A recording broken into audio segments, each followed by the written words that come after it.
যারা অত্যাচার করেছেন তাওবা করলে কিভাবে করা লাগবে আমি আপনাকে কোরআন দিয়ে শেখাচ্ছি। আসেন ভালো করে শুনবেন, এটা রেকর্ড হচ্ছে, কালকে সারা দেশে চলে যাবে। বাংলার মুসলমানেরা কান খাড়া করে শোনেন। বিশ্ব নবী মুহাম্মদ রাসূলুল্লাহ শিখিয়েছেন, অপরাধ যদি কেউ করে ওই অপরাধের যে শাস্তি কোরআনে কারিমে নির্ধারিত করা আছে, ওই শাস্তি যদি দুনিয়ায় ওর হয়ে যায়, মরণের পরে আল্লাহ ওই ডবল করে আর বিচার করবে না। এক মহিলা এসেছে আল্লাহর নবীর কাছে, যুবতী মেয়ে, হে রাসূল আমি জিনা করেছি, যৌবনের তাড়নায়, আপনি আমার বিচার করেন, আমাকে মুক্ত করেন এই গুনাহ থেকে। নবীজি মুখ ফিরিয়ে নিলেন। তিনবার নবীর সামনে গিয়ে একই কথা বলে। বিশ্ব নবী মুখ ফিরিয়ে শেষ পর্যন্ত বললেন, তুমি চলে যাও, কিন্তু এ গুনার কথা কাউকে বলবা না। তুমি আসবে, তোমার পেটে যে গর্ভবতী সন্তান এসেছে, এই সন্তানটা দুনিয়ায় আসবে, কারণ তার কোনো দোষ নেই, সে নিষ্পাপ। যখনই এসেছে তার সঙ্গে করে নিয়ে এসেছে, হে রাসূল আপনি আমার বিচার করেন, মুক্ত করে দেন। নবীজি বললেন না, প্রতিটি মায়ের বুকের দুধ খাওয়ার হক আছে সন্তানের উপরে 2 বছর। ওকে আগে 2 বছর দুধ খাওয়ানোর পরে সন্তান যদি শক্ত খাবার খেতে পারে তখন নিয়ে আসবা। 2 বছরের ভেতরে মহিলা এত টেনশনে আছে, মাঝে মাঝে দোয়া করে, রব্বুল আলামিন তুমি আমার হায়াতটা একটু বাড়িয়ে দাও, অন্তত 2টা বছর তুমি আমার হায়াত বাড়িয়ে দাও, আমি যেন দুনিয়াতে বিচারটা শেষ করে এরপরে আমার মরণ হয়। কারণ এই বিচার শেষ না করে যদি আমি মারা যাই, জাহান্নামের যে আগুন আমার অপরাধের কারণে জ্বলছে, এটা কখনো আমি সহ্য করতে পারবো না। শেষ পর্যন্ত এসেছে 2.5 বছর পর, এসে বলে, হে রাসূল আপনি তাড়াতাড়ি কেন বিচারটা করে আমার মুক্ত করেন। নবীজি সাহাবীদেরকে বললেন, এই বাচ্চাটা একজনের দায়িত্বে নাও। মেয়েটাকে মাটির ভেতরে গেড়ে দিলেন, চারিদিক থেকে পাথর মেরে কোরআনের যে নির্দেশ জেনা করলে ওইটা করো। হযরতে খালিদ বিন ওয়ালিদ বলেন, আমি এত জোরে একটা পাথর নিক্ষেপ করলাম, রক্ত ফেনকে দিয়ে এসে আমার শরীরে লাগার পর আমি ভৎসনা দিয়েছিলাম, এরকম একটা পাপী মানুষের রক্ত আমার শরীরে লাগলো। নবীজির কানে কথাটা যাবার পরে নবীজি বললেন, খালিদ থামো, এই মেয়েটার তাওবা, তার আকুতি মিনতি কাকুতি এত বেশি আল্লাহর দরবারে কবুল হয়েছে, কোন জালেমও যদি এইভাবে তাওবা করে আমার আল্লাহ তারেও মাফ করে দেবেন। কি বুঝলেন আপনি? জন্মের পরে কিন্তু এই কাহিনী শুনেছেন হাদিসের। নবীজি বোঝাতে চাইলেন, প্রথমে যদি তাকে আমি বলতাম জেনা করে ফেলেছো, কাউকে বলার দরকার নেই, আস্তাগফিরুল্লাহ পড়ে নাও, মাফ হয়ে যাবে। আর মহিলাকে আস্তাগফিরুল্লাহ পড়তে পারতো না, কথা বলে না কেন? তার ভাষা আরবি, আরব দেশের লোক, একবার বললেই তো পড়ে ফেলতো আস্তাগফিরুল্লাহ, সব মাফ হয়ে যেত। হাদিসের ব্যাখ্যায় আছে নবীজি কেন তার উপরে বারবার ঘুরিয়ে দিলেন আর বিচারটা কার্যকর করলেন। কারণ দুনিয়াতে যে অপরাধের জন্য যে শাস্তি আল্লাহ নির্ধারিত করে দিয়েছে, ওই শাস্তি যদি দুনিয়ায় না হয়, বিচার কিন্তু আল্লাহ কিয়ামত আরেকবার করবে।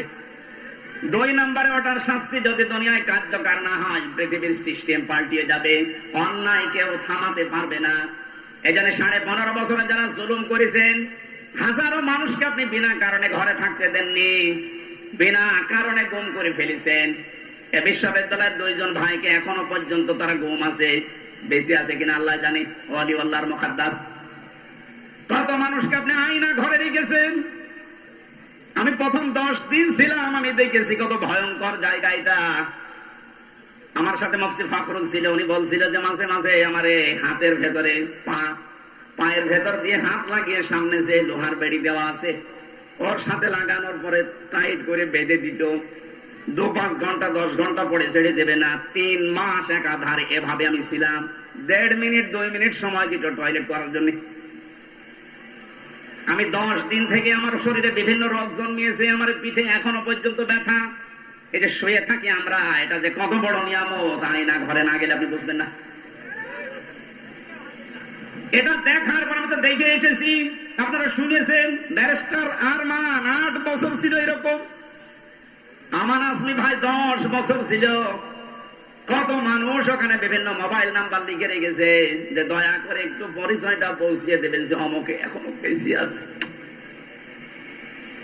আমার তো মাঝে মাঝে মনে হতো, আল্লাহ আমাদের যারা দায়িত্ব পালন করে, এই মানুষগুলো বাড়ি যাই ওরা খায় কি করে, ওরা সংসার করে কি করে, কঠিন অবস্থায় আমাদের ফেলে রেখে ওরা বাড়িতে যে ঘুমায় কি করে। আমার মনে হয় অবশ্যই হয় লাল পানি খেত, নাই ঘুমের পড়ি খেত, তাছাড়া ঘুমাতে সম্ভব না।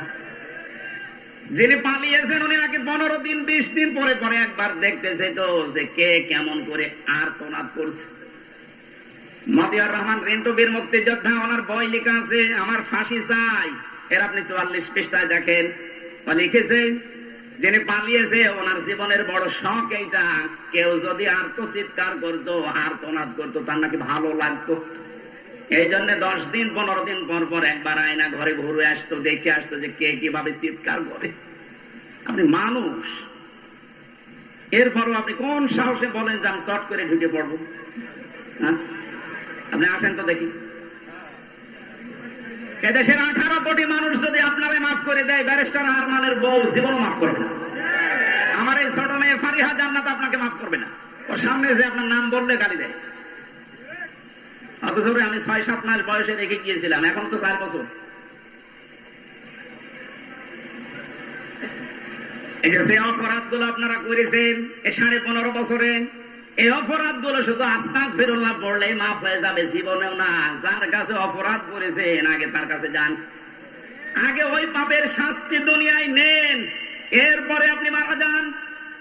যদি এই পাপের শাস্তি ইসলামে বর্ণিত, দুনিয়ার নিয়মে বর্ণিত শাস্তি যদি আপনি না পান, কিয়ামতে কোটি কোটি মানুষের সামনে আপনার ডবল বিচার হবে। কারণ জালেম যারা এরা আল্লাহর মামলার আসামি। শব্দটা শুনতে যত সহজ মনে হচ্ছে অত সহজ না। সূরা শরা 25 নম্বর পারা 6 নম্বর পৃষ্ঠা 13 নম্বর লাইনের 42 নম্বর আয়াতের প্রথম অংশে আছে ইন্নামাস সাবিলু আলাল্লাযিনা ইয়াজলিমুনান নাস। আল্লাহ পাক বলেন অবশ্যই আমি মামলা দায়ের করব তাদের বিরুদ্ধে যারা মানুষ হয়ে মানুষের উপরে জুলুম করে। আল্লাহর আরশ কেঁপে যায় 2টা কারণে। 1 নম্বরে মানুষ যখন, এখানে কত মানুষ দেখতে মনে হয় খুব ভালো মানুষ, নামাজ পড়ে রোজা রেখে হজ করে এসেছে, অথচ নিজের মা বাবার সাথে সম্পর্ক ভালো না। না, আপনার নামাজ রোজা সব মাঠে মারা যাচ্ছে, কবুল হবে না। কারণ যেখানে আল্লাহ নামাজের কথা দিয়েছেন, তার ইবাদতের কথা দিয়েছেন, তার শুকরিয়া আদায় করার কথা দিয়েছেন, কোরআন খোলেন, প্রত্যেকটা জায়গায় আল্লাহ মা বাবার নাম দিয়েছেন। আনিস করলে আমার শুকরিয়া আদায় করলে মা বাবার শুকরিয়া আদায় করা লাগবে। কারণ আমি আল্লাহ যেমন চেষ্টা করেছি তোর জন্য, তোর মা বাবার শ্রম আছে তোর পেছনে। মা বাবা যাদের আছে, এইটা বাদ দিয়ে আপনার বরিশালে, এইটা বাদ দিয়ে চট্টগ্রামে, এটা বাদ দিয়ে সিলেটের শাহজালালে কোনো দরকার নেই। আপনার আসল পীর বসে আছে আপনার ঘরে। কোন মানুষ যদি তার মা বাবাকে